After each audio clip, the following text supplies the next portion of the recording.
अस्सलाम वालेकुम। पता है किन लोगों की दुआ कबूल होती है? जो जल्दबाजी नहीं करते, अपनी दुआओं पर यकीन रखते हैं। यकीन से मुराद उनका ईमान अल्लाह पर पुख्ता होता है।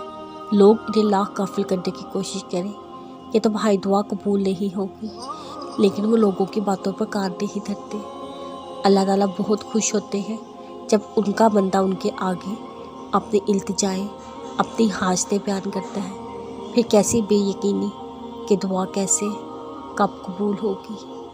रसूलुल्लाह सल्लल्लाहु अलैहि वसल्लम ने फरमाया, बंदे की दुआ कबूल की जाती है बशर्ते का वो किसी गुनाह की या किता रैपी की दुआ ना करे, जल्दबाजी से काम ना ले। अर्ज़ किया गया, जल्दबाजी क्या है या रसूलुल्लाह? फरमाया, जल्दबाजी ये है कि आदमी कहे मैंने बहुत दुआ की मगर मैं देखता हूँ कि वही दुआ कबूल नहीं होती, और ये कहकर आदमी थक जाए और दुआ मांगनी छोड़ दे।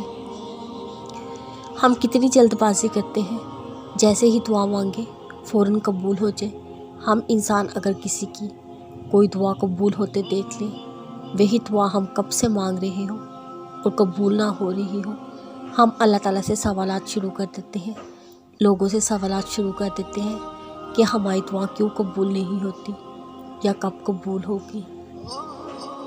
देखो, जब यकीन पुख्ता होगा ना अपनी दुआओं पर और दुआओं को कबूल करने वाले पर, कभी आप शक व शुबा का शिकार ना हो, कभी आप किसी से सवाल ना करें हमारी दुआ कब कबूल होगी। अल्लाह पर यकीन रखने वालों को अपनी मांगी हुई दुआओं पर बहुत यकीन होता है, क्योंकि उनका यकीन दुआ का इख्तियार देने वाले पर पुख्ता होता है। देखो, अल्लाह ने चाहा जब तो हमारे हाथ उसकी बारगाह में उठे हैं ना, तो यकीन भी रखें अपनी दुआओं पर। यकीन करने वालों की दुआएं रद्द नहीं होती। अब कुछ लोग दुआ के बारे में इस तरह सोचते हैं, जब तकदीर का फ़ैसला अल्लाह के सुपुर्द है, वो अपनी हिकमत के मुताबिक जो फ़ैसला कर चुका है वही रुतबा होगा, फिर दुआ मांगने से क्या हासिल। ये एक बहुत बड़ी गलतफहमी है जो आदमी के दिल से दुआ की अहमियत निकाल देती है। इस ख्याल में मुब्तला रहते हुए अगर इंसान दुआ मांगे भी तो उसकी दुआ में कोई रूह बाकी नहीं रहती।